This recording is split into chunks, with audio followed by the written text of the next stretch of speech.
কোরবানির সময় আসলেই বিভিন্ন ধরনের পশুর নামকরণ করা হয়। কোনো ছাগলের নাম দেওয়া হয় হিরো, কোনো ছাগলের নাম দেওয়া হয় বিগ বস, আবার ইদানিং দেখছি একটা গরুর নাম দেওয়া হয়েছে ডোনাল্ড ট্রাম্প, আর একটা গরুর নাম দেওয়া হয়েছে নেতানিয়াহু।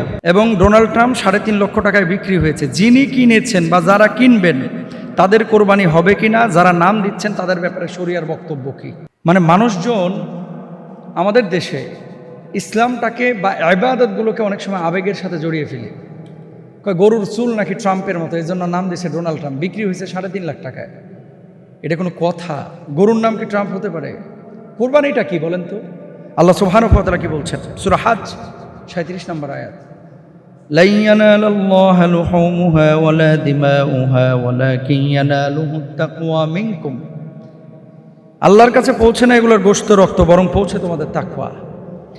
এখন এই আয়াত থেকে মূলত 4টা জিনিসের সমন্বয় হচ্ছে কোরবানি। মূলত 4টা। কয়টা? 4টা। 1 নম্বর হচ্ছে নিয়ত, 2 নম্বর হচ্ছে ইখলাস, 3 নম্বর হচ্ছে তাকওয়া, 4 নম্বর হচ্ছে শরীয়ত সম্মত পশু। এখন আপনি যে পশুটা নিচ্ছেন এই পশুটা শরীয়ত সম্মত পশু হতে হবে। পশুটা কোরবানি কার জন্য করছেন? ইন্না সলাতি ওয়া নুসুকি ওয়া মাহইয়ায়া ওয়া মামাতি লিল্লাহি রাব্বিল আলামিন। আমি আল্লাহর জন্য কোরবানি করছি। এখন পশুর নাম এগুলো দিয়ে মিডিয়া ফোকাসে যদি আপনি নিয়ে আসতে চান, তাহলে কোরবানির যে মেসেজ, কোরবানির যে দাবি, এটা কিন্তু পূরণ হচ্ছে না। আপনি যদি বলেন যে যিনি ক্রেতা ডোনাল্ড ট্রাম্পকে কিনলেন এই গরুটাকে, অথবা নেতানিয়াহুকে কিনলেন, অথবা এই হিরোকে কিনলেন, বিগ বসকে কিনলেন, কেনার পরে কোরবানি করেছেন, ওনার নিয়ত যদি ভালো থাকে যে কোরবানি করলাম একটা রুষ্টপুষ্ট গরু দিয়া, কোরবানি হয়ে যাবে। কিন্তু কোরবানির যে দাবিটা মানুষকে দেখানো, অথবা ফোকাস পয়েন্টে আসা, অথবা মিডিয়া কাভারেজের নিয়ত করা, অথবা রাস্তা দিয়ে হেঁটে যাওয়া, মানুষজন পত্রিকায় বড় বড় ছবি দেবে যে বিগ বসকে কিনেছেন উনি। জনাব, গরুর দাম কত? কয় 60 লাখ। 60 লক্ষ টাকার গরু কিনেছেন স্যার। আপনি 60 লক্ষ টাকার গরু কিনে কোরবানি দিলে অবশ্যই আপনার কোরবানি হবে যদি আপনার নিয়ত ঠিক থাকে। আপনি যদি 60,000 টাকার গরুও কোরবানি দেন, যদি নিয়তে গরমিল থাকে, আপনার কোরবানি হবে না। এখন আপনি বলবেন যে এই ধরনের নামকরণ করা আসলে উচিত কিনা। দেখেন, এসব নাম রাখা উচিত নয়। ইন্নামাল আমালু বিন্নিয়াত, আল্লাহ সুবহানাহু ওয়া তাআলা, রাসূল বলছেন সব আমল কিন্তু নিয়তের উপরে নির্ভরশীল। এবং আরেকটি আয়াত দেখেন, আল্লাহ সুবহানাহু ওয়া তাআলা সূরা হুজুরাতের 11 নম্বর আয়াতের মধ্যে বলছেন, ওয়ালা তানাবাজু বিল আলকাব, তোমরা একে অপরকে মন্দ নামে ডেকো না, মন্দ নামে ডেকো না।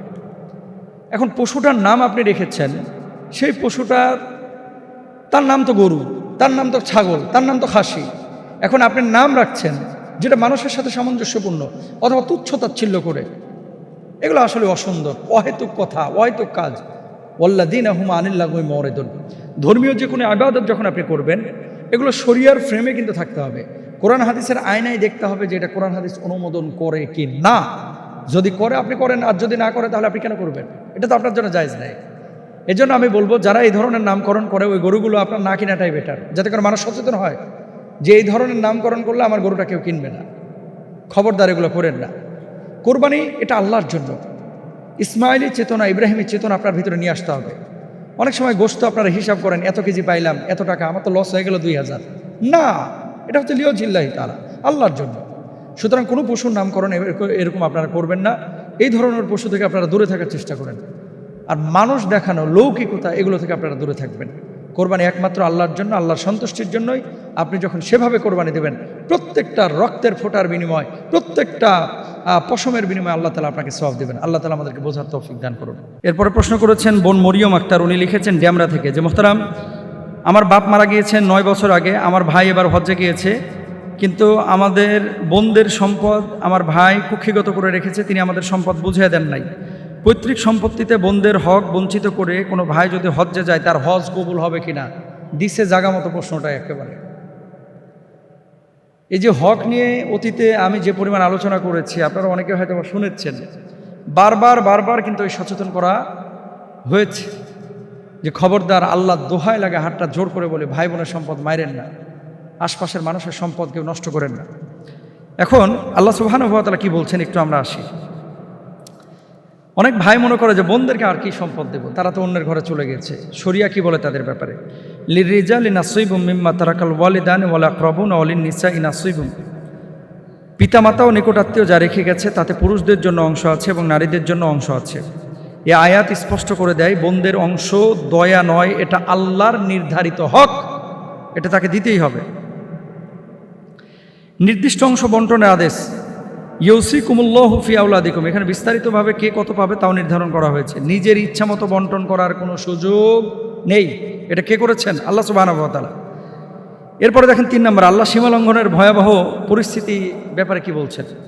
ওয়া ইয়াসিল্লাহ ওয়া রাসূলাহু ইউদখিলহু নারান খালিদান ফিহা, যে ব্যক্তি আল্লাহ ও তার রাসূলের অবাধ্যতা করে এবং তার নির্ধারিত সীমা লঙ্ঘন করে তাকে জাহান্নামে প্রবেশ করানো হবে।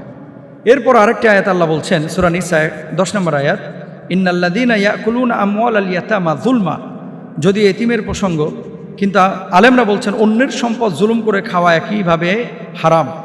এবং নবীজি সাল্লাল্লাহু আলাইহি সাল্লাম কি বলছেন, যে ব্যক্তি 1 বিঘত জমিও জুলুম করে নেয় কিয়ামতের দিন তা 7 জমিন দিয়ে তার গলায় ঝুলিয়ে দেওয়া হবে। এতগুলো আয়াত এবং হাদিস কেন বললাম? বলার উদ্দেশ্য, যে ভাই হজ করতে গিয়েছেন ওনার উচিত ছিল হজ্জের আগে মানুষের হকটা আগে বুঝিয়ে দেওয়া। এখন উনি হক মেরে ওনার ওই হজ্জের টাকার মধ্যে যদি হক মারা টাকা 1টা টাকা থাকে, ওনার হজ কবুল হবে না। কেন হবে না? ইবাদত বা হজ্জের ইবাদত তাদের উপরে ফরজ যাদের বৈধ উপায় উপার্জন করে নির্দিষ্ট পরিমাণ সম্পদের মালিক এবং তারা আল্লাহর ঘর জিয়ারতে যাচ্ছেন, তাদের দোয়াগুলো, তাদের এই হজগুলো আল্লাহ তাআলা কবুল করবেন। মানে আরেকজনের হক মেরেছেন, সুদ খেয়েছেন, ঘুষ খেয়েছেন, বন্ধের সম্পদ দেন নাই, এলাকার মানুষের টাকা নিয়ে টাকা দিতে চান নাই, আরেকজনের কাছে চান্দাবাজি করেছেন, আরেকজনের কাছে বালু চুরি করছেন, রড চুরি করছেন, 3 নাম্বার ইট চুরি করছেন, 1 নাম্বার বলে 3 নাম্বার ইট চালাইয়া দিচ্ছেন। এত সোজা আল্লাহর হজ কবুল করা, হজ্জে মাবরুর কি এত সোজা? এই জন্য গ্রামগঞ্জের মানুষ, অনেক মুরব্বীরা আছে দেখবেন হজ্জে যাওয়ার আগে 20 বছর 30 বছর অনেকে কিন্তু টাকা জমায়, এই যে বৈধ উপায়ে উপার্জন করে। আপনি বৈধ উপায়ে উপার্জন করে যদি যেতে পারেন অবশ্যই আপনার হজ কবুল হবে। আর যদি এভাবে বোনের সম্পদ মেরে কুক্ষিগত করে আপনি যদি মনে করেন যে আমার হজ কবুল হবে, আমার আল্লাহ এত সহজে কিন্তু হজ কবুল করবেন না ভাই, এত সোজা না। পৃথিবীতে 2টা পাপ আল্লাহ রাব্বুল আলামিনের কাছে অজামিনযোগ্য অপরাধ, আমি বলি প্রায় আলোচনায়। এক হচ্ছে শিরিক, 2 নম্বর হচ্ছে বান্দার হক নষ্ট করা। প্লিজ জীবনে কখনো কোনো মানুষের হক নষ্ট করেন না।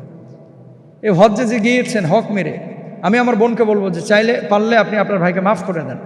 আর যদি না মাফ করতে পারেন, অন্তত তাকে এই মেসেজটা কোনো আলেমের মাধ্যমে অথবা কোনো স্কলারের মাধ্যমে, কোনো ইমামের মাধ্যমে আপনারা পৌঁছায় দেন যে এভাবে হক নষ্ট করলে আল্লাহ তাআলা কখনো তার ইবাদত বন্দেগী কবুল করেন না। আসলে আমরা ধর্মীয় বিষয়গুলোকে না অনেকে মনে করি যে এটা একটা খেলাধুলার বিষয়, মানে কেমন যেন একটা ফ্যাশনের বিষয় হয়ে গেছে। আপন বোন 20,000 পাবে, এটারে টাকা দেয় না, অথচ আরেকজনে নিয়ে এসে গরু কেটে খাওয়ায়, বিশাল আয়োজন। এত সোজা না ভাই। প্লিজ কখনো কোনো ভাই, কোনো বোন, কোনো মানুষ আরেকজন মানুষের হক নষ্ট করবেন না ইনশাআল্লাহ।